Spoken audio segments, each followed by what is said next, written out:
साहिब बंदगी सतनाम, साहिब बंदगी सतनाम। तो आज मधुबनी में सुखापट्टी में परमपिता परमात्मा के मूल ज्ञान का प्रचार होने जा रहा है। बहुत बड़े भाग हैं उन जीवों के जो इस सत्संग को, इस मूल ज्ञान को अपने पूरे जीवन काल में एक बार भी सुन पाते हैं, और उससे भी बड़े भाग होते हैं उन जीवों के जो इस ज्ञान को थोड़ा सा भी समझ पाते हैं।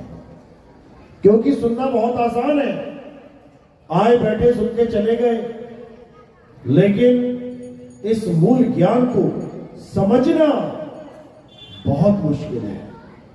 क्योंकि उसके लिए आपको इतने विवेक की जरूरत पड़ती है कि आप सोच भी नहीं सकते।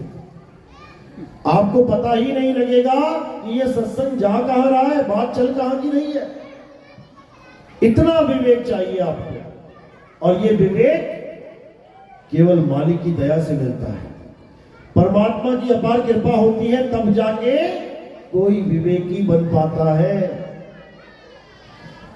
और कब बन पाता है? जब उसे विवेकी गुरु मिल जाता है। सारी बात घूम फिर के गुरु पे आ जाती है। कहते हैं जल परमाणे माछली और कुल परमाणे सुद्धि, जिसको जैसा गुरु मिला उसकी वैसी बुद्धि। जिसको जैसा गुरु मिलेगा उसकी वैसी ही बुद्धि हो जाएगी। इसलिए साहिब शिष्यों को होशियार रहने की बात कर रहे हैं, भक्तों को विचार करने की बात कर रहे हैं कि विचार करो कि तुम किस गुरु की शरण में जाना चाहते हो। तुमने कैसा गुरु धारण कर लिया है, उस पर निर्णय करो। ऐसे ही किसी के पीछे मत लग जाओ। इसीलिए साहिब ने बोला, जब लग मिले नहीं शब्द वो साचा, तब लग करो गुरु 10 पांचा। कि ऐसा बिल्कुल नहीं समझना कि हमने एक गुरु धारण कर लिया, मरते दम तक उसी के पीछे चलना है, उसी के साथ रहना है। भले वो 84 में जा रहा है हम भी चले जाए, वो नरकों में जा रहा है हम भी चले जाए। कई लोग कहते हैं मेरा गुरु नरक में भी चला गया तो मैं उसके साथ नरक चला जाऊंगा। मेरे भाई के नरक में जाने के लिए गुरु धारण किया था। ऐसा वो लोग कहते हैं जो गुरु के शरीर से आसक्ति लगा के बैठे हैं, जो ज्ञान को गुरु नहीं मानते, जो शरीर को गुरु मान बैठे हैं कि जहां गुरु जाएगा मैं भी वहीं चला जाऊंगा। भाई तुमने उसको धारण क्यों किया था? ज्ञान को समझ के तुमने उससे ज्ञान समझा, तुम्हें समझ में आया, तुमने गुरु धारण कर लिया। अब अगर उससे आगे का ज्ञान भी कोई देने वाला मिल जाए तो तुम्हें सोचना नहीं चाहिए कि मैं आगे जाऊंगी वहीं रहूं। तुम्हें विवेक के द्वारा आगे बढ़ जाना चाहिए, उससे ऊपर के ज्ञान को अपना लेना चाहिए। तो ज्ञान केवल और केवल गुरु से मिलता है। और इस दुनिया में सबसे बड़ा गुरु कौन है? सदगुरु बंदी छोड़ कबीर साहब। उनसे बड़ा गुरु संत शिरोमणि और कोई नहीं। तो सत्संग शुरू करने से पहले उनके नाम पे जयकारा लगाएंगे, परमात्मा की वंदना करेंगे। बोलिए परमपिता परमात्मा की, सदगुरु बंदी छोड़ कबीर साहिब की, सभी संतों की, सभी भक्तों की, आज के आनंद की, सकल हंस को बंदगी। साहिब बंदगी सतनाम। तो साहिब समझा रहे हैं कि सबसे पहले तो होशियार हो जाओ, क्योंकि ये बहुत अनमोल जीवन है। ये जीवन ऐसा नहीं है कि तुम्हें बार बार मिल जाएगा। बहुत अनमोल जीवन है। मानुष जन्म अनमोल है, और मिले ना बारंबार, तरवर जो पत्ता गिरे बहर न लागे डार। सबसे पहले तो ये समझ लो कि जो तुम्हें इंसान जन्म मिला है 60, 70, 80 साल का, 100 नहीं पूरे करता आजकल कोई। उन 60 सालों में से 40, 45, 50 तुम जी लिए हो। अब उल्टी गिनती शुरू करोगे तब भी कुछ दिनों में पहुंच जाओगे वहां तक। माना तुम 10 साल जियोगे तो 3650 दिन उल्टे लिख लेना और रोज काटने चालू कर देना, बहुत जल्दी पहुंच जाओगे जीरो तक। अब गिनती की घड़ियां बची हैं मेरे भाई, और वो भी 60 साल। मैंने इसलिए बोल दिया कि चलो एक एवरेज है, 60 साल में बंदा निकलता है यहां से। अच्छा खाया पिया तो 70, 75, नहीं तो बता दो कौन 100 टच करता है। तो 60 साल भी नहीं पूरे हो पा रहे हैं आजकल, 40 वाले को भी हार्ट अटैक आ जा रहा है। तो भाई अब बहुत कम समय बचा है, ये अनमोल जीवन जो तुम्हारा कुछ पलों का बचा है। अब करना क्या है? अब तुमने इसको सफल कैसे किया जाए इस पे विचार करना है।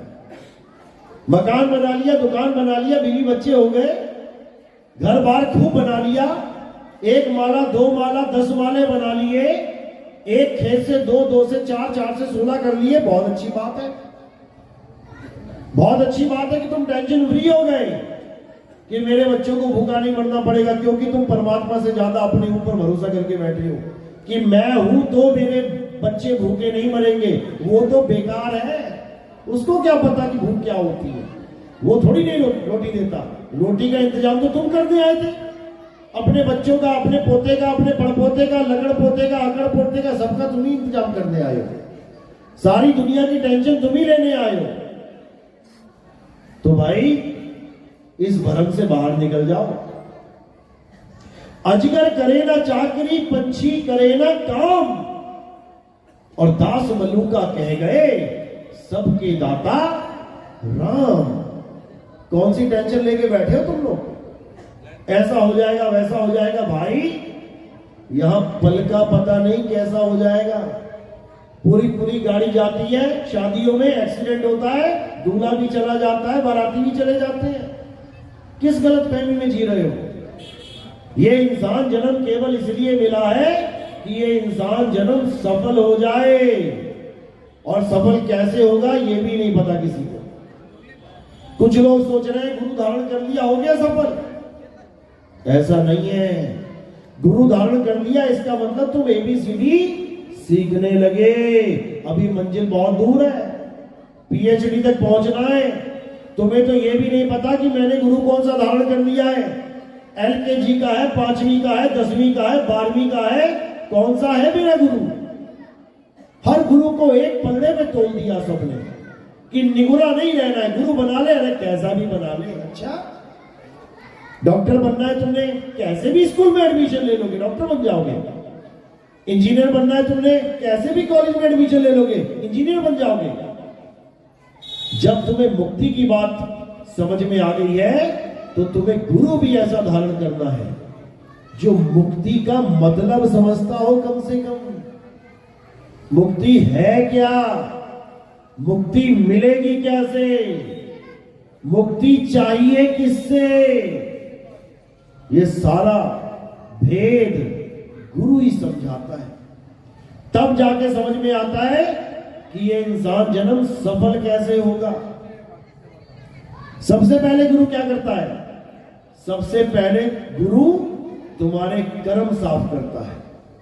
जो गलत काम तुम करते हो, अंडे खा रहे हो, मीट खा रहे हो, मांस खा रहे हो, दूसरों की गर्दनें काट रहे हो, और तुम सोचते हो कि ये तो मरने के लिए बने हैं, हम मुर्गियां नहीं मारेंगे तो मुर्गियां ही मुर्गियां हो जाएंगी, पैर रखने को जगह नहीं मिलेगी।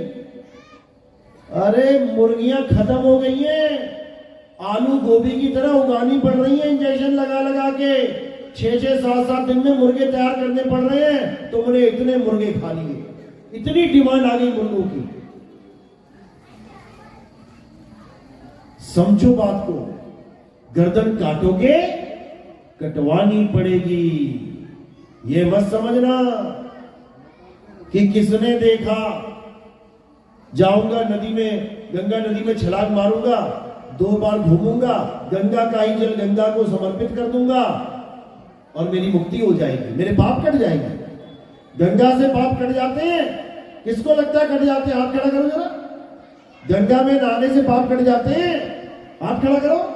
किसी को नहीं लगता? लगता है कुछ लोगों को। अच्छी बात है। क्यों लगता है? क्योंकि तुम्हें ये पाठ पढ़ाया गया है कि गंगा में नहाओ और कर्म काट के आओ, पाप सारे कट जाएंगे, धुल जाएंगे। चलो तुम्हें छोटा सा उदाहरण दे देता हूं। गंगा के किनारे खड़े होके तुम किसी आदमी के घुसा मार दो दांत में और उसका दांत तोड़ दो, और उसके बाद गंगा में डुबकी मार के निकल आओ बाहर। अब अगर वो आदमी तुमसे कुछ कहे तो तुम कहो कि भाई मैं तो गंगा नहाया यार, मेरे तो पाप कट गए, मैंने तुझे कष्ट दिया, पाप किया, लेकिन मैं गंगा में नहा के आ गया, मेरे पाप कट गए। तो क्या तुम्हें छोड़ेगा वो? अगर छोड़ेगा तो बताओ,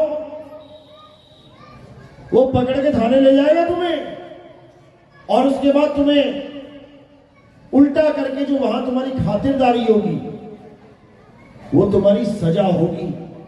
किस बात की? दांत तोड़ने की। गंगा भी तुम्हारे कर्म नहीं काट पाई, और तुम्हारे छोड़ो, गंगा का पुत्र कौन था? भीष्म पितामह। इच्छा मृत्यु प्राप्त थी। पूरे महाभारत में सबसे दर्दनाक मौत किसकी हुई? किसकी हुई? भीष्म पितामह की। सब एक आधा बाण लेके मरे, सब एक आधा गदा खा के तलवार से कट के मर गए, और भीष्म पितामह इतने तीर घुसे, इतने तीर घुसे कि तीरों की शैया बन गई।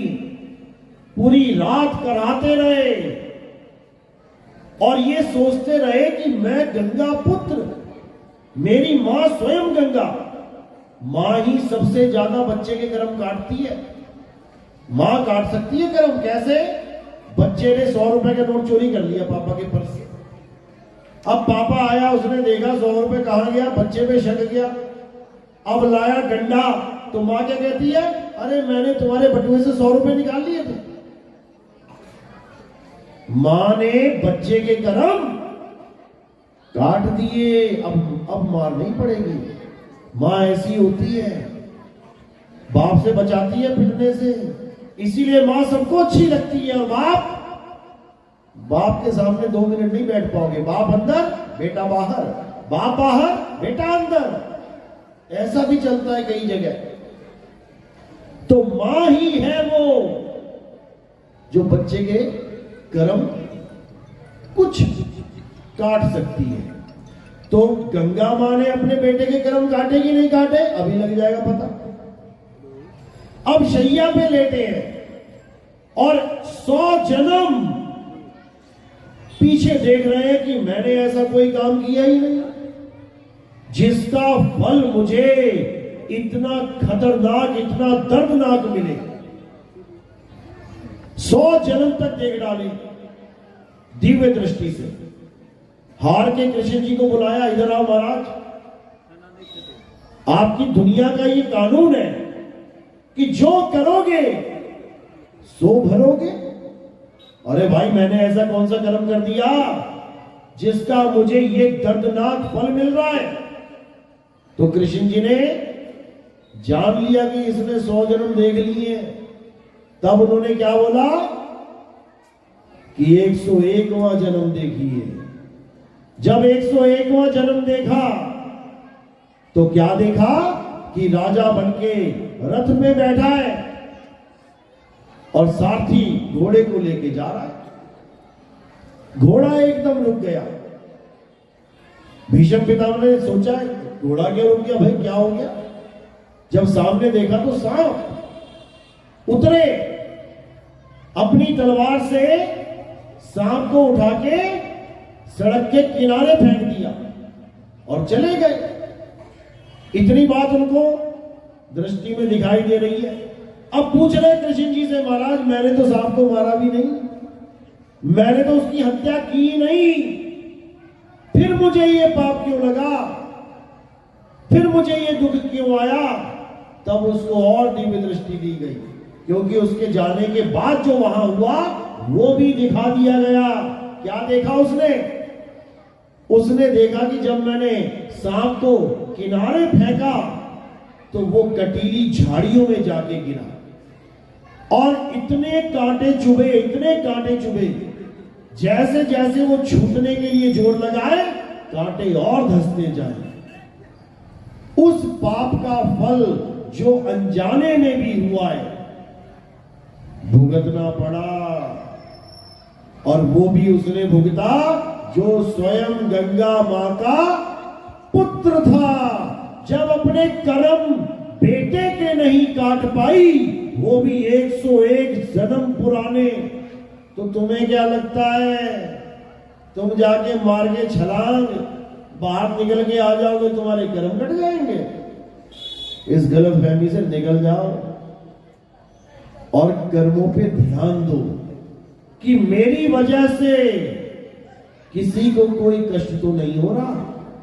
अगर तुम्हारी वजह से किसी को शारीरिक या मानसिक कष्ट हो रहा है, मानसिक भी बहुत बड़ा कष्ट होता है। जितनी सांस बैठी है अच्छी तरह सुन लो, भले तुम बहू को एक झापड़ ना मारो, भले तुम बहू को कभी लाठी डंडा ना मारो, अगर तुमने बहू को ताने मारने भी शुरू कर दिए तो बहू को मानसिक कष्ट होगा। 24 घंटे वो यही सोचती रहेगी कि मेरी सास ने ये क्या बोल दिया, मेरी सास ने मुझे इतना कष्ट दे दिया, और अंदर से बददुआएं निकलती रहेंगी, निकलती रहेंगी, निकलती रहेंगी, अति हो जाएगी और तुम्हारा घड़ा फूट जाएगा। फिर क्या होगा? फिर पता लगेगा सासू मां को कैंसर है। अब सासू मां की जान पे बनाई, अब भाग रही है डॉक्टरों के पास, मुझे कोई बचा ले, मुझे थोड़ा सुख मिल जाए। बहू को सुख दिया था क्या? बहू को सुख दिया कभी? और कुछ बहुएं भी ऐसी हैं जो सास का जीना हराम करके बैठी हैं। आते ही मां बेटे को अलग करने में लग जाती हैं। अलग रहना है, अलग रहना है। क्या बीतेगी उस मां के दिल पे? तुम्हारा भी कल को बेटा होगा, और जब तुम्हारी बहू आके तुम्हें लात मारेगी तब तुम्हें समझ में आएगा कि तुम क्या कर रही हो। छोटा सा जीवन है, छोटा सा। लानत है तुम लोगों पे जो इतना सा जीवन भी प्यार से नहीं बिता सकते। लानत है उन लोगों पे। छोटा सा जीवन है, पल का नहीं पता कि कब किसको हार्ट अटैक आ जाए, कब किसका अंतिम संस्कार हो जाए। उसके बाद याद कर करके रोते रहोगे। तो सबसे पहले कर्म सुधारो। अगर तुमने कर्म सुधार लिए, लोग कहते हैं बाबा जी मैं बहुत दुखी हूं। हर आदमी यही आके कहता है बाबा जी मैं बहुत दुखी हूं। अरे भाई, पहली बात तो ये समझ ले, इस दुनिया में कोई सुखी है ही नहीं। तू कहां से दुखी आ गया? और तू दुखी क्यों है? तुझे यही नहीं पता कि दुख आते कहां से हैं। दुख आते हैं तुम्हारे कर्मों से। अगर तुम्हारे कर्म गंदे हैं, गड़बड़ झाला है, तो ऐसे ऐसे दुख आएंगे कि समेटने मुश्किल हो जाएंगे। बाबा बाबा कुछ ना कर पाएगा।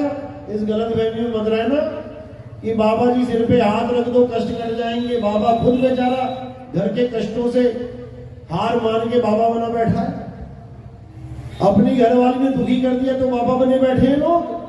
तुम्हें तुम्हारी घरवाली से सुख कहां से दिलवा देंगे? पहले तो इस गलत फहमी से निकल जाना। बाबा तुम्हें क्या बताएगा?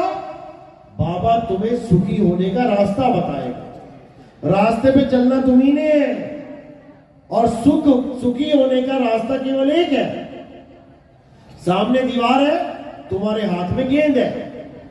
हल्के से मारोगे दीवार पे तो हल्के से आएगी, और तेज से मारोगे तो तेज से आएगी, वापस तुम्हारे ही पास आएगी। अब करना क्या है? ये गेंद क्या है? ये कर्म है। जब तुम दीवार की तरफ मारते हो तो ये तुम्हारे कर्म होते हैं। जब दीवार तुम्हारी तरफ मारती है तो तुम्हारे कर्म के फल होते हैं। अब अगर तुमने तेज मारी, यानी कुछ गड़बड़ किया, तो उसका फल बड़ा खतरनाक वाला आएगा, संभालना मुश्किल हो जाएगा। और अगर तुमने हल्के से मारी है तो इतने प्यार से आएगी कि तुम उसको संभाल लोगे। यानी जितने भी कर्म तुम दूसरों को कष्ट देने के लिए कर रहे हो, वो तुम गेंद फेंक रहे हो दीवार की तरफ, और वही गेंद जब दीवार तुम्हारी तरफ फेंकेगी तब तुम संभाल नहीं पाओगे। इसलिए सुखी होने का एक ही मंत्र है, दूसरों को सुख देना शुरू कर दो। क्योंकि जो तुम दीवार पे फेंकोगे वही आएगा वापस। तुम कहोगे ओए तो तुम्हारे पास भी आएगा ओए, तुम कहोगे जी तो तुम्हारे पास भी आएगा जी। बिल्कुल सिंपल फॉर्मूला है, जो करोगे सो भरोगे। इसमें बाबा बाबा कुछ ना कर सके, ये तो तुम्हारे हाथ में बॉल है। तो गुरु क्या करता है? सबसे पहले आके तुम्हारे जीवन में ये बुरे कर्मों पे लगाम लगाता है। बेटा अंडा मत खाना, बेटा मुर्गी मत मार देना, बेटा जीव हत्या नहीं करनी है, बेटा बकरे नहीं खाने हैं। सबसे पहले पाप पे बैन लगा दिया। अब क्या बोलेंगे? बेटा शुभ कर्म करने हैं, सत्संग में आओ, भंडारे करो, ज्यादा पैसा आ गया है लंगर लगाओ, लोगों की मदद करो, क्योंकि यही सब तुम्हें वापस मिलेगा ब्याज के समेत। और कौन नहीं चाहता? कौन नहीं चाहता कि मुसीबत में उसकी मदद कोई ना करे? सब चाहते हैं। तुम कितनी करते हो भाई? तुम कितनी करते हो? जिस दिन तुम करने लग जाओगे लोग तुम्हारी करने लग जाएंगे। याद रखना इस बात को। तो कहते हैं जो ही सतनाम हृदय धरया और भयो पाप का नाश, जैसे चिंगारी अगन की पड़ी पुरानी घास।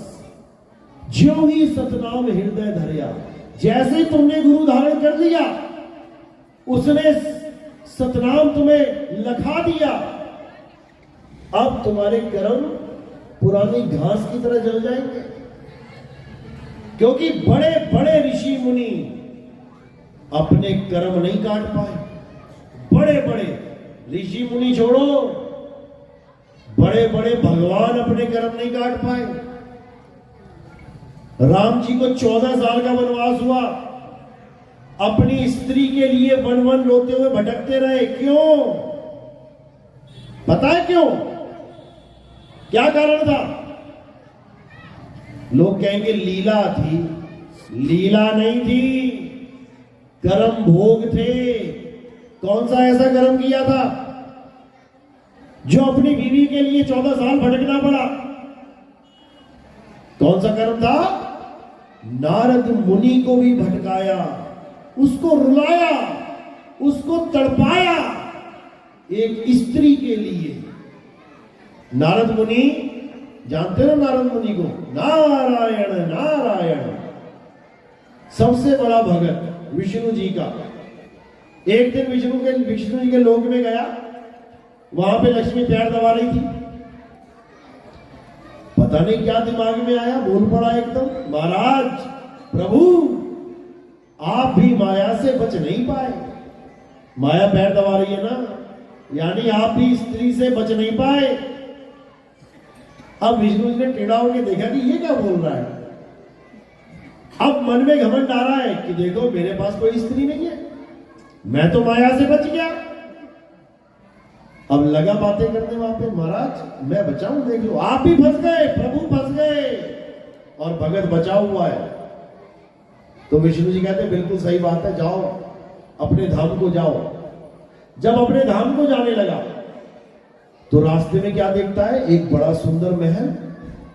अब सोचने पड़ा कि हजारों बार यहां से वहां जाता था, आज तक ये ऐसा महल नहीं देखा मैंने, इतना दिव्य इतना सुंदर, ऐसा कैसे हो गया, कभी नजर ही नहीं पड़ी। फिर और दृष्टि से देखा और गहराई में देखा जाके, तो वहां पर इतनी सुंदर कन्या पेड़ों को पौधों को जल दे रही है। अब पहुंच गया उसके पास, हो गया मोहित, और क्या बोला कि ऐसी कन्या मैंने जीवन में नहीं देखी। और सबसे बड़ी बात कि इस रास्ते से मैं जाता था प्रभु के पास, मैंने कभी तुम्हें देखा ही नहीं, लेकिन मेरे बहुत बड़े भाग है जो आज तुम्हारे दर्शन हो गए, मैं तुमसे शादी करना चाहता हूं। अब वो लड़की क्या बोली कि महाराज ऐसे थोड़ी नहीं होती है शादी, हमारा इस तारीख को स्वयंवर है, आप जरूर आना। अब जब स्वयंवर होता था वहां पर तो एक शर्त रखी जाती थी, जैसे सीता जी का स्वयंवर हुआ तो क्या शर्त थी कि जो शिव जी के धनुष को तोड़ेगा उठा लेगा। द्रौपदी का स्वयंवर हुआ, वहां क्या शर्त थी, मछली की आंख में तीर मारेगा और नीचे तेल में देख के देखेगा नीचे और तीर जाएगा ऊपर। अब उसने पूछा कि मुझे ये तो बता दो कि तुम्हारी स्वयंवर की शर्त क्या है, ताकि मैं पूरा तैयारी से आऊं। अब उस लड़की ने क्या बोला कि मेरे स्वयंवर की ये शर्त है कि जो सबसे सुंदर होगा मैं उसी के गले में वरमाला डालूंगा। अब नारद मुनि अपना एंटीना देख रहे हैं पीछे वाला, कह रहे हैं मैं सुंदर तो कहीं से लग नहीं रहा, अब क्या किया जाए। अब नारद मुनि ने विष्णु जी के पास दौड़ लगा दी कि प्रभु ही हल कर सकते हैं, क्योंकि दिव्य दृष्टि से देख लिया कि सबसे सुंदर मेरे प्रभु विष्णु जी हैं, उनसे सुंदर कोई है ही नहीं। अब जब विष्णु जी के पास पहुंचे तो विष्णु जी से क्या अरदास कर रहे हैं कि हे प्रभु, केवल एक दिन के लिए मुझे अपना हरि रूप दे देना, केवल एक दिन के लिए, जब स्वयंवर होगा। प्रभु ने कहा तथास्तु। अब चले गए स्वयंवर में, बैठ गए सिंहासन पे, बाकी भी बैठे हुए थे। अब वो लड़की आए और उनको देख के हंस के आगे चली जाए। उसने सोचा मुझे शायद अच्छी तरह देखा नहीं, वहां से उठा आगे बैठ गया। लड़की फिर आई, हंस के फिर आगे चली गई। फिर सोचा कि शायद देखा नहीं और आगे बैठ गया। अब जब वो तीसरी बार बैठ गया तो लड़की क्या बोली, अरे बंदर, ये इंसानों का, ये राजकुमारों का स्वयंवर है, बंदरों का नहीं। अब इतनी बात सुन के नारद मुनि को चढ़ा गुस्सा। अब भागा, वहां से निकला, जाके पानी में देखा तो सच में बंदर की शक्ल है, क्योंकि हरि बंदर को भी कहते हैं। विष्णु जी ने उसके साथ खेल खेल दिया, अपने रूप की जगह बंदर का रूप दे दिया। अब जब भगत का दिल टूटा तब नारद मुनि ने जल लिया और अपने ही भगवान को श्राप दे दिया। क्या बोला, हे प्रभु, जैसे तुमने मुझे स्त्री के लिए तड़पाया है, वैसे ही तुम भी स्त्री के लिए तड़पोगे, दर दर की ठोकरें खाओगे, रोते घूमोगे। वही श्राप भुगतने के लिए विष्णु जी को राम जी का जन्म लेके आना पड़ा। अब राम जी का जन्म लेके आ गए, पुरुषोत्तम, मर्यादा पुरुषोत्तम राम कहलाए, यानी जिससे कभी कोई मर्यादा भंगी ना हुई हो, उसे कहते हैं मर्यादा पुरुषोत्तम। लेकिन उन राम जी से भी एक मर्यादा भंग हो गई। कौन सी? किसको पता है? हाथ खड़ा करो। किसी को नहीं पता। और उसकी वजह से उनको दोबारा शराब खाना पड़ा, फिर से शराब मिल गया। और इस बार केवल रोने धोने का नहीं, इस बार मृत्यु का श्राप लगा कि तेरी मृत्यु का कारण मैं बनूंगा। कौन था वो? बाली। बाली का नाम सुना है? सुग्रीव का भाई। सारी मर्यादा को निभाते हुए, हर मर्यादा को निभाते हुए जब राम जी सुग्रीव के पास पहुंचे तो सुग्रीव ने बोला कि प्रभु, जैसे आप स्त्री के लिए दुखी हो, मैं भी दुखी हूं। आपकी स्त्री को रावण ले गया हर के, मेरी स्त्री को मेरा भाई लेके बैठा है बाली। मेरी स्त्री को बचाओ। अब और पीछे चलते हैं थोड़ा सा, आपको लगेगा कि सुग्रीव सही बोल रहा है, सुग्रीव की मदद करनी चाहिए थी, ऐसा ही लगता है ना। अब सुग्रीव ने क्या किया ये समझ लो। सुग्रीव का जो भाई था बाली, उसको वरदान था कि जिसके साथ भी वो युद्ध करेगा तो उसका आधा बल बाली के अंदर आ जाएगा, ऐसा वरदान मिला था। यानी बाली 1 रुपया है और सामने दुश्मन 100 रुपया है। इतनी ताकत है दुश्मन में 100 गुना ज्यादा, तो 50 रुपया बाली के अकाउंट में आ जाएगा। अब बाली का 1 रुपया और 50 रुपया कितना बन गया?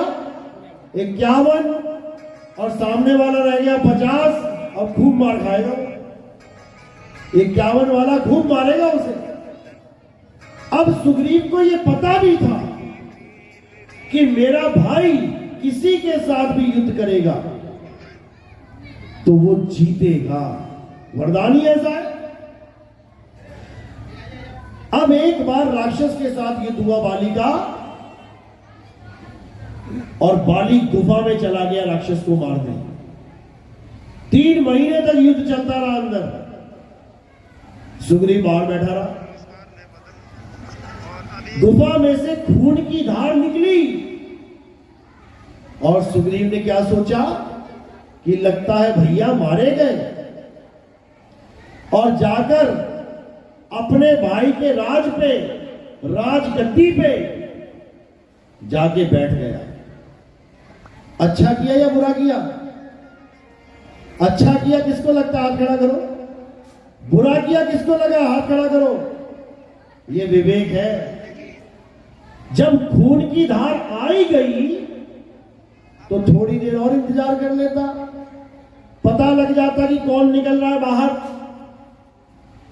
जबकि पता भी है कि बाली के पास आधा बल आ जाता है।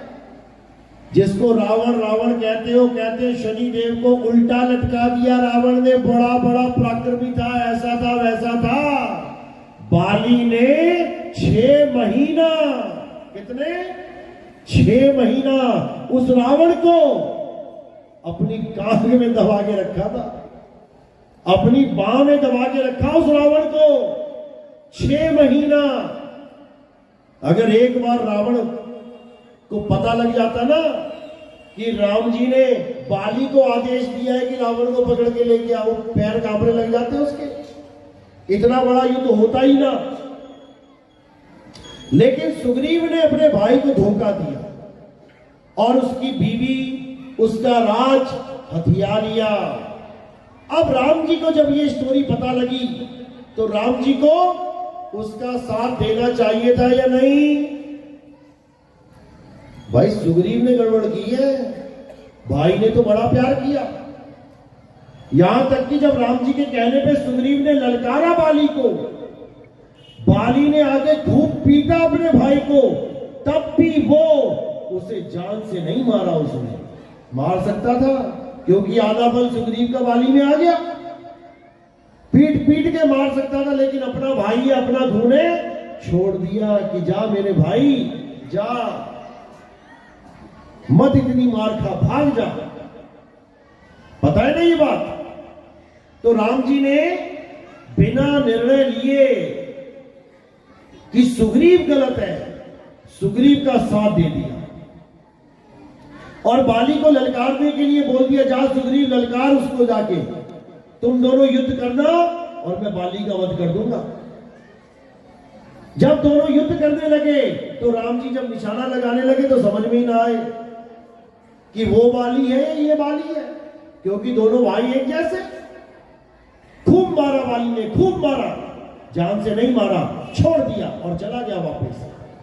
राम जी ने दोबारा बोला सुग्रीव को कि दोबारा जा, फिर से उसको ललकार, लेकिन इस बार गले में हार पहन के ललकार दा, ताकि मुझे पता लग जाए कि तू कौन है और वो कौन है। अब सुग्रीव ने हार पहना गले में, ललकारा भाई को, ओए बाली इधर आ, तुझे मैं बताता हूं। अब बाली देख रहा है ये क्या कर रहा है, ये फिर पिटेगा। दोबारा बाली जब गया वहां पे युद्ध करने, तो भगवान राम ने क्या किया, छुप के, पेड़ के पीछे छुप के बाली के तीर मार दिया। अब बाली कोई बच्चा थोड़ी नहीं है, उसको भी पता है क्षत्रिय मर्यादा क्या होती है, उसको भी पता है नियम क्या है। क्योंकि जब आप कोई खेल खेलते हो, क्रिकेट खेलते हो, तो आपको भी नियम पता होते हैं, सामने वाली टीम को भी पता होते हैं। आप फुटबॉल खेलते हो, आपको भी नियम पता होते हैं, सामने वाली टीम को भी नियम पता होते हैं। जैसे ही फाउल होता है अपील कर देते हैं तो फाउल है, नो बॉल होती है अपील कर देते हैं, एलबीडब्ल्यू होता है अपील कर देते हैं। इसी प्रकार बाली को भी पता है कि छुप के तीर मारना मर्यादा के खिलाफ है। अब ये मर्यादा पुरुषोत्तम नहीं रहे। तब बाली ने क्या बोला कि हे राम, तूने मुझे छुप के तीर मारा है, ये मर्यादा के खिलाफ है। मैं तुझे श्राप देता हूं कि जैसे तूने मुझे तीर मारा है, मैं भी तुझे तीर मारूंगा। जैसे तूने मुझे मृत्यु दी है, मैं भी तुझे मृत्यु दूंगा। तो क्या राम के बाली ने तीर मार दिया? क्या राम जी की मृत्यु बाली के तीर से हुई क्या? नहीं हुई। तो फिर क्या हुआ? वो श्राप कहां चला गया? अगले युग में राम जी अगले युग में कृष्ण बन के आए, उसी एक श्राप के कारण। और जब पूरी लीला खत्म करने के बाद जाने का समय हुआ, उसी बाली ने बहेलिया बनके कृष्ण जी के पैर में तीर मारा। तब जाके कृष्ण जी के शरीर का अंत हुआ। यह है कर्मों का फल, जो युगों युग तुम्हारा पीछा नहीं छोड़ता। इसलिए कोई इस गलत फहमी में मत रहना कि अपनी सास को खूब तड़पाऊंगी और मुझे बहुत सुख मिलेगा। वापस घूम के वही दुख तुम्हारी जान खा जाएगा। और कोई सास ये ना सोचे कि अपनी बहू को तड़पा के, ताने दे के मुझे बड़ा अच्छा लग रहा है, सुकून मिल रहा है। बहू बनने के लिए तैयार हो जाना, और ऐसी सास मिलेगी तुम्हारा जीना हराम कर देगी। क्योंकि तुम्हारे ही कर्म तुम्हारे सामने आते हैं। प्रेम करो। इसीलिए सब संतों ने ये बोला कि जिन ही प्रेम किया तिन प्रभु पाया। सबसे प्रेम करो, किसी से नफरत करनी नहीं है, क्योंकि सब में वो मालिक बैठा है। तुझ में राम मुझ में राम, अरे सब में राम समाया, और सबसे कर लो प्रेम, जगत में कोई नहीं पराया। प्रेम करना सीखो। जब तुम प्रेम करने लग जाओगे तब तुम्हारे अंदर एक ऐसी ताकत आ जाएगी। क्यों आएगी ऐसी ताकत? क्योंकि तुमने अपने ईर्ष्या, द्वेष, जलन, क्रोध, इस ताकत को कन्वर्ट कर लिया। किसमें? प्रेम में। क्योंकि ताकत कभी बढ़ती नहीं है, एनर्जी कभी खत्म नहीं होती, केवल बदलती है, केवल बदलती है। तो अब जो एनर्जी लगाते थे तुम क्रोध करने में, पाप करने में, अब वो एनर्जी कहां चली गई? लोगों से प्रेम करने में, लोगों का भला करने में। देखो कितने बड़े बड़े एनजीओ चल रहे हैं, लोग भला कर रहे हैं लोगों का। इतनी ताकत आ रही है, सुबह से लेकर शाम तक लोगों के भलाई का काम चल रहा है। ये ताकत कहां से आ रही है? क्योंकि उन्होंने अपने सारे विकारों की ताकत बदल दी, अपनी प्रेम की ताकत। तो इसीलिए सबसे पहले प्रेम करना सीखो सब जीवों से। कोई बकरी का बच्चा है तो मार के मत खाओ उसको, प्रेम करो। मुर्गी का बच्चा है, प्रेम करो, जैसे तुम अपने बच्चों से प्रेम करते हो। वो भी किसी का बच्चा है, तुमने गर्दन काट दी। अपना बच्चा बीमार हो गया, तुमने बकरे की गर्दन काट के माता को चढ़ा दिया। बताओ, अपना बच्चा इतना प्यारा और दूसरे के बच्चा तुमने गला काट दिया उसका। अब तुम्हारा भी गला कटेगा, तुम्हारे बच्चे का भी गला कटेगा, कोई बचाने वाला नहीं होगा। इसीलिए संत महात्मा सबसे पहले कर्मों पे वार करते हैं। तुम्हारे कर्म ही बदल देते हैं वो। और जैसे तुम्हारे कर्म बदले, धीरे धीरे धीरे प्रकृति तुम्हें प्रेम देने लग जाती है। सास बहू कभी प्रेम करके देखना आपस में, तुम्हारा ऐसा सुंदर घर बन जाएगा कि लोग जलेंगे तुमसे। याद रखना, पड़ोसी ही कान भरते हैं सास के और बहू के। तेरी सास ऐसा कह रही थी तेरे बारे में, अब एक बार भी कन्फर्म नहीं करेगी बहू कि माताजी क्या सच में ऐसा बोल रही थी। दिल में जहर पाल लेगी, अरे मेरी सास तो बड़ी खड़ूस है, ये तो बाहर मेरी बड़ी बदनामी करती है, भले बेचारी तारीफें करके आई है। ये पड़ोसी भी घर तोड़ने का बहुत बड़ा कारण है। हमेशा घर वाले ही बुरे नहीं होते, ये पड़ोसी भी बहुत बुरे होते हैं। जब तुम्हें सुखी नहीं देख पाते, वैसे तो सब मालिक के जीव है, लेकिन जब साजिश करने लगते हैं, षड्यंत्र करने लगते हैं, फिर नहीं देखते हैं कि घर का क्या हाल होगा। कहो 2 महीने में तुम्हारा तलाक करवा दे, कहानी भर भर के। इसलिए सबसे बढ़िया मंत्र क्या है कि सुनो सबकी और करो मन की। ये दुनियादारी का फॉर्मूला है कि अपने मन का करो। जब संत महात्मा की शरण में आ जाओगे तो सुनो सबकी और करो सत्य की। जो सत्य है बस वही करना, सत्य के अलावा कुछ मत करना। तो पहले तुम्हारे कर्म साफ करेंगे, यानी तुम्हारी तन की शुद्धि होगी। उसके बाद मन की शुद्धि होगी, तुम्हारा मन भी बदलेंगे संत महात्मा। ऐसा नहीं केवल तन ही साफ करेंगे कि तुम्हें नहलाना धुलाना सिखा देंगे कि सुबह तड़के 4 बजे उठ के नहा लो और भगवान की बंदगी करो और घंटी बजाओ और मंदिर जाओ। ये काम नहीं है संतों का। उसके लिए साहिब ने बोला कि नहाए धोए क्या हुआ, और जो मन मैल न जाए, मीन सदा जल में रहे, धोए बास ना जाए। तुम केवल नहा धो के बढ़िया कुर्ता पैजामा साफ पहन के 5 सुपारी खा के 2-4 घंटियां बजा के 2-4 नाम जप के सोच रहे हो मैं तो बहुत बड़ा ज्ञानी बन गया, मैं तो बहुत बड़ा भगत बन गया, और मन में छल है, कपट है, ईर्ष्या है, द्वेष है, राग है, तो कुछ होने वाला नहीं है। अब करना क्या है? तन के साथ मन को भी बदलना है। मन कैसे बदलेगा? मन लज्जत का आशिक है। मन को जहां भी सुख मिलता है ये वही भागता है।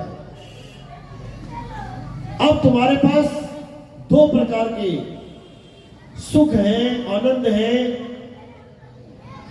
उनका निबेड़ा कर लो। एक सुख है दुनियावी सुख जो कुछ पल के लिए होता है, और एक सुख है महासुख जो सदा के लिए होता है, जिसको परम आनंद कहते हैं।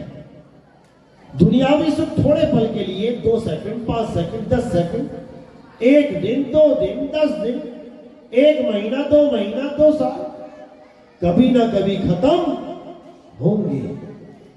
और जो असली आनंद है वो तुम्हारे मरने के बाद भी खत्म नहीं होगा, तुम्हारे शरीर छोड़ने के बाद भी खत्म नहीं होगा। कौन सा आनंद है वो? साहिब कह रहे, जिस मरने से जग डरे मेरे मन आनंद, और मरने पर ही पाइए पूर्ण परमानंद। वो ऐसा आनंद है कि जीते जी तो आनंद में रखेगा ही, और जब मर जाओगे तब और ज्यादा बढ़ जाएगा। ऐसा बढ़ेगा कि कभी खत्म ही नहीं होगा। कौन सा आनंद है वो? सत्य चित आनंद। नाम सुना होगा, सत्य चित आनंद, जिसको जल्दी जल्दी में बोल देते हैं लोग सच्चिदानंद। भगवान बना दिया सच्चिदानंद को। सच्चिदानंद को भगवान बना के जयकारे लगवा दिए लोगों ने, इन अज्ञानियों ने। कहते हैं जय सच्चिदानंद। अरे वो कोई भगवान थोड़ी नहीं है कि जय सच्चिदानंद। सच्चिदानंद 3 शब्दों का मेल है, सत्य चित आनंद। अब ये है क्या? सत्य का मतलब है परम सत्ता, जिसको सत्य शब्द कहते हैं। चित का मतलब है तुम्हारी सूरत जो संसार में फंसी है, इसीलिए दुखी है। सत्य कहां है? तुम्हारे पास है। सूरत कहां है? संसार में है। इसीलिए दोनों का मिलन नहीं हो रहा है। अगर दोनों का मिलन हो जाए तो ये बन जाएगा सत्यचित आनंद, जिसका कभी नाश होता ही नहीं है।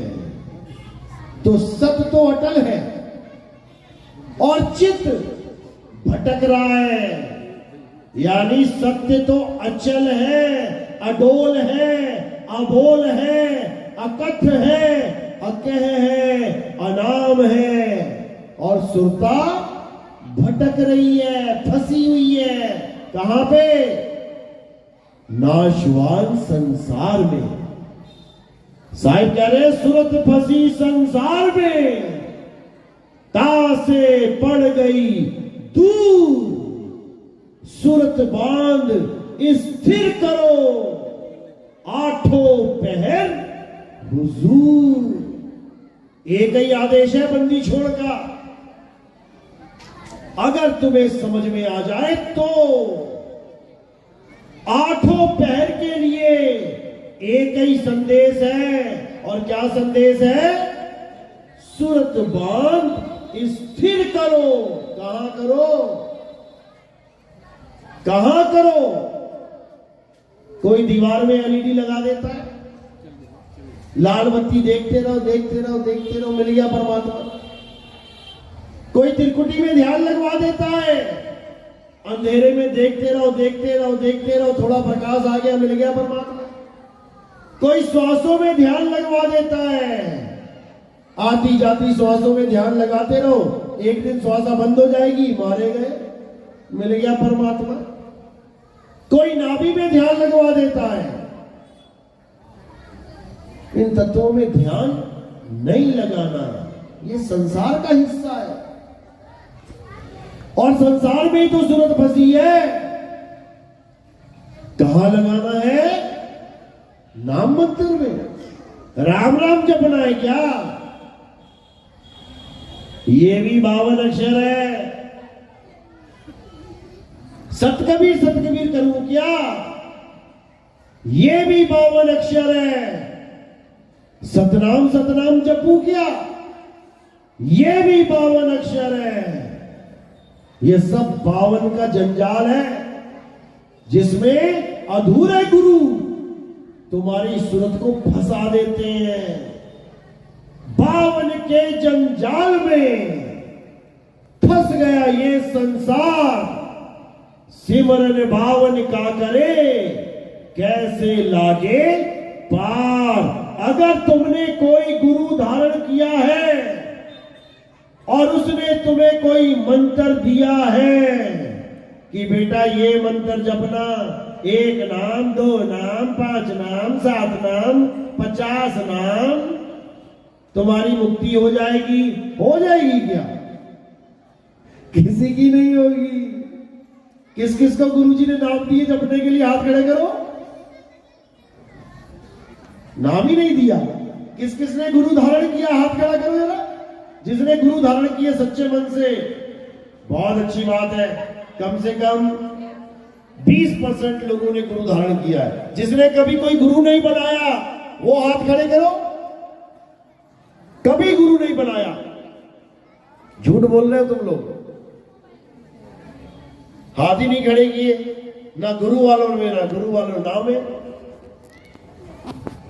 अगर तुम्हें तुम्हारे गुरु ने कोई नाम जाप दे दिया, अगर तुम्हारे गुरु ने कोई मंत्र दे दिया जपने के लिए और गुरुजी कह रहा है कि बेटा सारी उम्र जपना पड़ेगा, तो समझ जाना कि तुम्हें गुरु मिला ही नहीं। कौन मिल गया?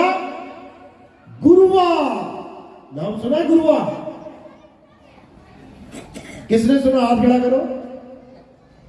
2 तरह के गुरु होते हैं। एक होता है गुरु, एक होता है गुरुआ। अब दोनों में फर्क क्या है? समझ लो अच्छी तरह, बार बार नहीं मिलेगा समझाने वाला कोई। गुरुआ क्या होता है? जो तुम्हें जाप, अजपा जाप और अनहद नाद से जोड़ देता है।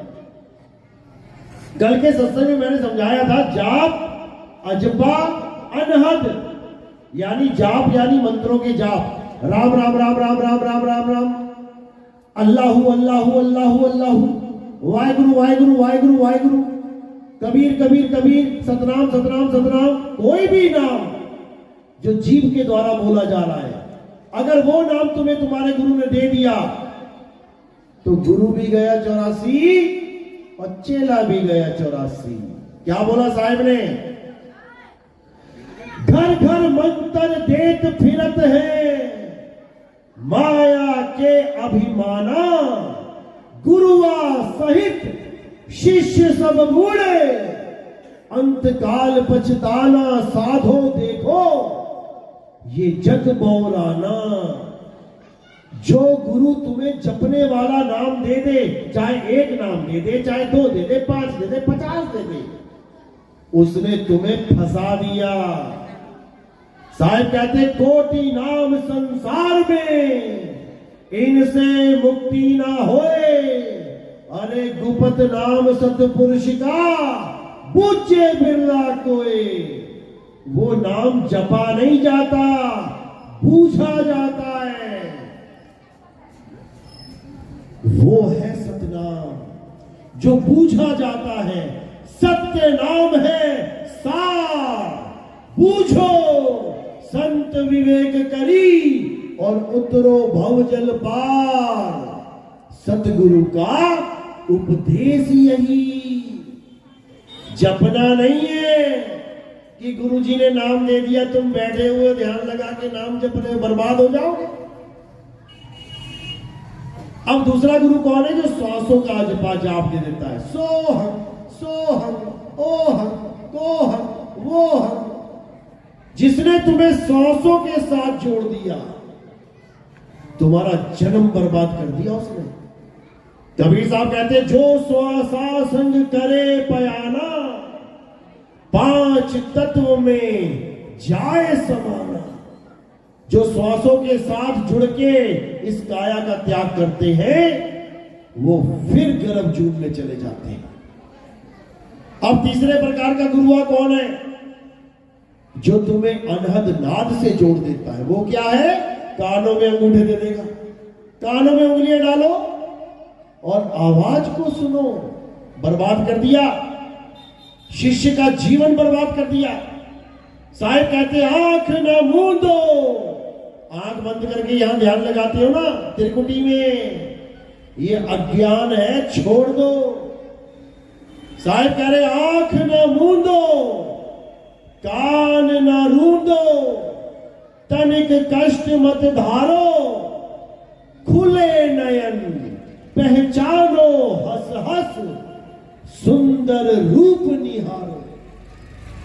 खुले नैनों से, बिना कोई नाम जपे, बिना कोई श्वासों का अजपा जाप किए, बिना कोई कानों में उंगलियां डाले तुम्हारी मुक्ति होगी। कैसे होगी? जब तुम्हें जाप अजप्पा अनहद से परे का गुरु मिल जाएगा। तो साहिब कह रहे हैं जाप मरे अजपा मरे, अनहद भी मर जाए, सुरत समाए शब्द में, वाको काल ना खाए। अब कौन से शब्द में सूरत समाएगी? सार शब्द में, जिसके लिए साहिब ने बोला बीजक में सार शब्द कहीं बाची हो, मानो एतबारा हो, अक्षर पुरुषिक पेड़ है, निरंजन वाकी डारा हो। यानी अगर तुम्हें सार शब्द का भेदी गुरु मिल गया जो ये जाप अजपा अनहद छुड़वा दे, तब तुम्हारा कल्याण होगा, नहीं तो नहीं होगा। याद रखना इस बात को। तो साहिब कह रहे सोई गुरु पूरा कहावे, जो दो अक्षर का भेद बतावे, एक छुड़ावे एक लखावे, तब प्राणी निज घर को जावे। ऐसा गुरु मिल जाए जो ये जाप अजपा अनहद को छुड़वा दे और सार शब्द को लखा दे, समझो तब तुम अपने निज घर को जा पाओ। उसके बाद 84 में नहीं जाना पड़ेगा, यहां तक कि मनुष्य चोला भी नहीं मिलेगा, इसमें भी महा दुख है। 84 का जानवर देखा कभी आत्महत्या करता हुआ? कौन आत्महत्या करता है? मनुष्य करता है। सबसे ज्यादा दुखी ये जानवर है पूरी दुनिया में, जो जहर भी खा लेता है, आग भी लगा लेता है, छत से कूद भी जाता है, फांसी पे लटक भी जाता है, ट्रेन के आगे भी कट जाता है आके जानबूझ के। सबसे दुखी है। तो इसीलिए साहिब कह रहे हैं कि गुरुआ तो घर घर फिरे, कौड़ी केर 50, एक कौड़ी में 50 गुरु आ जाएंगे, क्योंकि माया का खेल है सारा।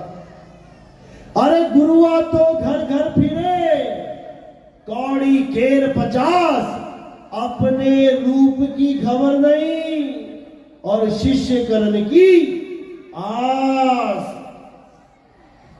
अपने रूप की खबर नहीं, उस गुरु को यह नहीं पता कि मुक्ति स्वरूप सिद्ध करके होगी, मुक्ति आत्म स्वरूप प्राप्त करके होगी। और क्या कर रहा है वो? खुद भी नाम जप रहा है, चेले को भी जपवा रहा है। अब ये 84 में जाएगा। उसके लिए साहब ने क्या बोला? अरे झूठा गुरु अजगर बना, लख 84 जाए और सारी संगत चींटी बनी, तोड़ तोड़ के खाए। जो भेदी गुरु नहीं होता है उसे 84 में जाना पड़ता है। क्योंकि वो दुनिया का माल खाने के लिए गुरु बना है। ना तो उसे खुद का पता कि मेरा स्वरूप क्या है, ना ही उसे सामने वाले का पता कि चेले का स्वरूप क्या है। तो साहिब समझा रहे हैं, शब्द हमारा तू शब्द का, सुन मत जा सरक। लोग सरक जाते हैं बीच में से, सत्संग समझ में नहीं आता, उठ के घर चले जाने लगते हैं। तो साहिब क्या है, वो क्या बोल रहे हैं समझो, शब्द हमारा तू शब्द का, अरे सुन मत जा सरक, जो चाहे निज रूप को तो शब्द ही ले परख। उस शब्द को परख ले जो तेरे गुरु ने तुझे दिया है। अगर तेरे गुरु ने कोई मंत्र वंत्र पकड़ा दिया तो 84 में जाने की तैयारी कर ले मेरे भाई। 84 में जाना पड़ेगा, गुरु को भी चेले को भी। अच्छी तरह समझ लो, इसीलिए स्वरूप की बात हो रही है, आत्म स्वरूप की, मंत्र वंत्र की ज्ञान की बात नहीं है। जल में मीन प्यासी, मोहे देखत आवे हासी, आत्म ज्ञान बिना नर भटके, कभी काबा कभी काशी। आत्म ज्ञान बिना नर भटके, यानी जो अपनी आत्मा को नहीं जान पाता, जो अपने आत्मा को, अपने सत्य स्वरूप को नहीं जान पाता, वो भटकता है। या तो मंदिर मस्जिद गुरुद्वारों में भटकेगा अगर इंसान है तो, और इंसान जो छूट गई तो 84 में भटकेगा। 1,84,000 भटक के, अरे पौ पे अटके आए, यानी इंसान बन गए। अब की पासा ना पड़ा तो फिर 84 जाए। अगर इस बार भी पासा सही नहीं पड़ा तो जैसे पांडव हार गए थे ना, ऐसे ही तुम भी हार जाओगे। इसलिए सत्य को जानो, सत्य शब्द को जानो, भेदी गुरु को जानो, जो तुम्हें वस्तु का लखाव कराए, वस्तु के नाम का नहीं। अच्छी तरह समझ लो, एक लाइन और। तो साहिब क्या कह रहे हैं, वस्तु कहीं और ढूंढे कहीं, कैसे लागे हाथ, गुप्त वस्तु तब मिले, भेदी लीजे साथ। अरे भेदी लीना साथ में, दीनी वस्तु लखाए, और कोटि जन्म का पंथ था, पल में पहुंचा जाए। करोड़ों जन्म तुम जिसको प्राप्त नहीं कर सकते, एक पल में उसके बारे में जान जाओगे। तो बात है सतवस्तु की, सत्य में चित्त लगाना है और आनंद को पाना है। तो आज का सत्संग यही समाप्त करते हैं, क्योंकि आगे दूसरे महात्मा जी का समय हो रहा है। तो बस ये पूछना चाहूंगा कि मेरी बात ऊपर से तो नहीं जा रही, समझ में आ रही है? किस किस के समझ में आ रही है हाथ खड़े कर दो। एक बार दिखाओ जरा, पीछे खड़े होके, खड़े होके, अरे भाई खड़े होके। अरे आपको नहीं बोल रहा हूं, कैमरामैन को बोल रहा हूं, खड़े होके।